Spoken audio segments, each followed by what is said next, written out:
So what do you think is the most customised Kombi out there? Well, today we're going to go and check one out that may be getting close. So this is my daily driver. It's a 1975 Kombi. You also may know them as VW buses because when they came out in the 50s, they looked like the buses of that period. And Kombi comes from their German name, Combination Kraftwagen, which basically translates to combination motor vehicle, because you could get them as either a van like this, or a people mover, or a utility, or a camper. There was a heap of combinations. This is actually my third Kombi.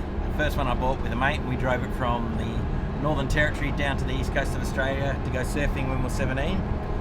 My second one I had probably over a decade, and probably did 1,000 surf trips in that, but it ended up rusting out as it was always at the beach and always in the salt air. So then I got this third one, and it was actually to replace the body of that second one, but in the end we decided to take the best bits of both and create this. And when I say we, that's where we're heading.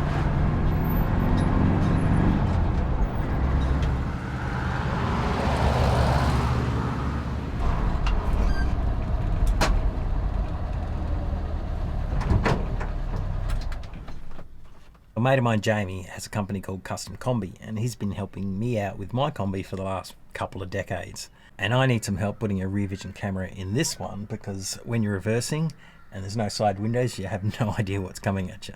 But what I want to show you is something he's been working on over the last 6 years, which takes his name Custom Combi to the extreme. So let's check that out. There is one other thing I want to show you. I'll show you at the end of the video, and it's something I desperately want, so stick around for that.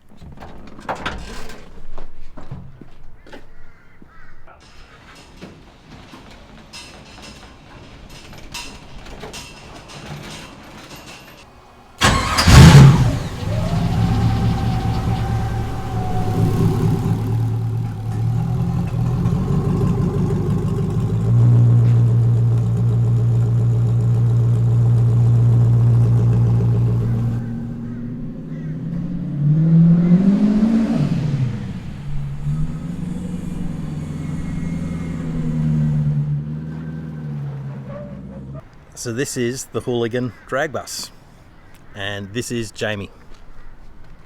How we doing?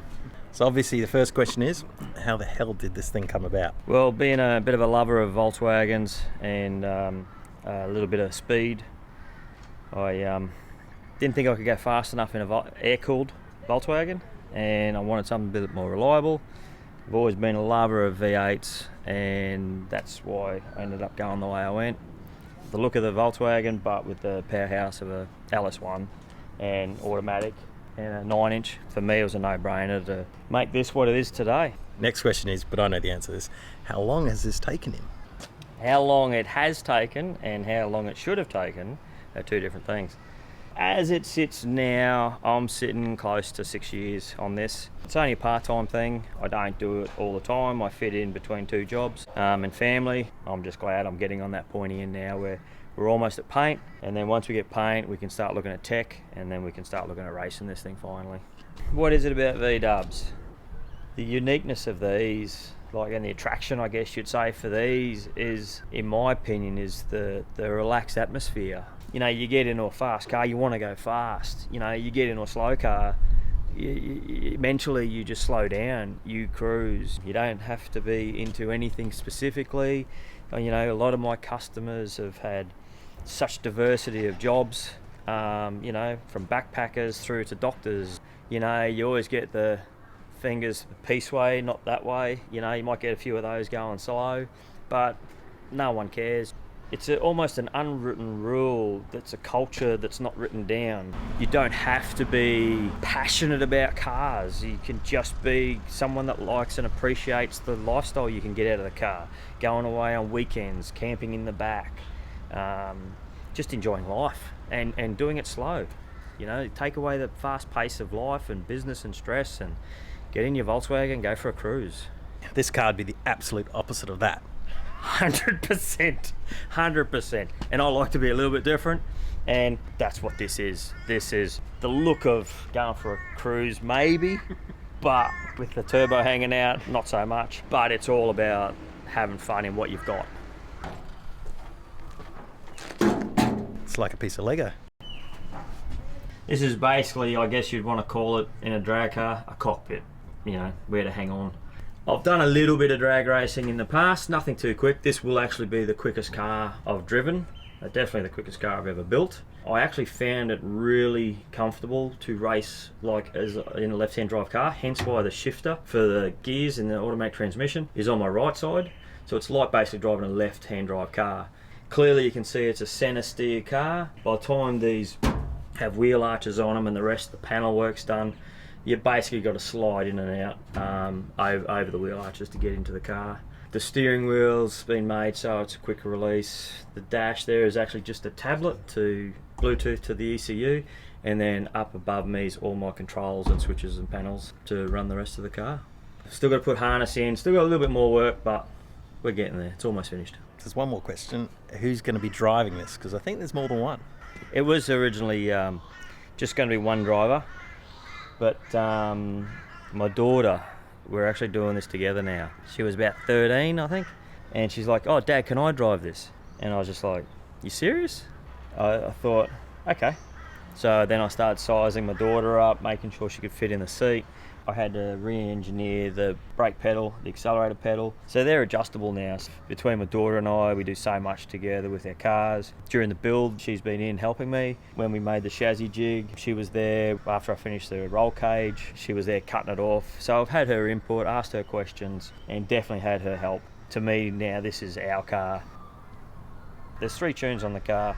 The entry level will be hers, the maximum level will be mine. And yeah, we'll just see how she goes next year, hopefully.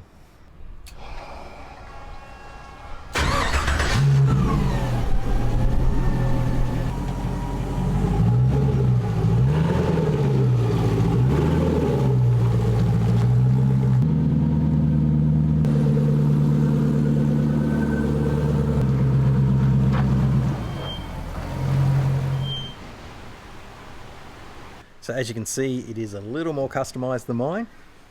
Just a little, probably a little faster too.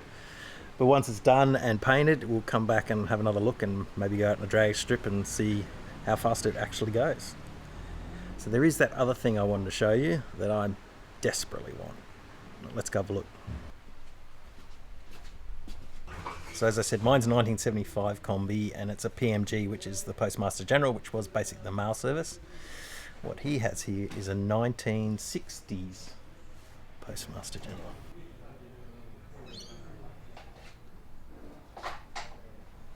So yes, it is a little bit patinaed. It's got that look and needs a little bit of work, but it's so rare. I want it.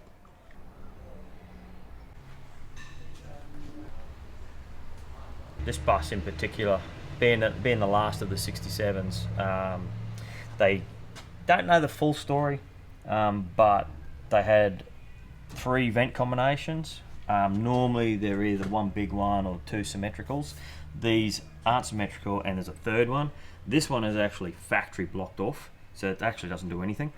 These 2 are the main ones. I don't know if it was because of a lack of parts at the time and maybe Australia pressed their own panels and they could only get lower panels when they were finishing up.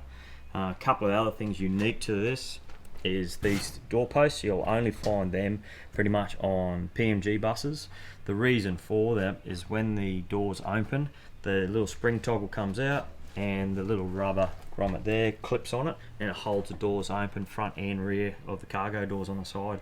So the service guys could get in and out, do whatever they had to do and not worry about the doors slamming on them and shutting up on them. And also in the front of the bus they have that service due little holder for a book.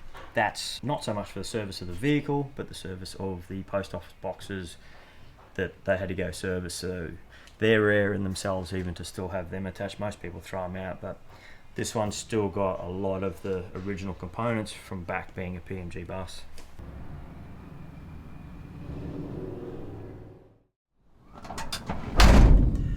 Well, I hope you liked having a look at two different but unique Kombis, and we'll see you in the next one.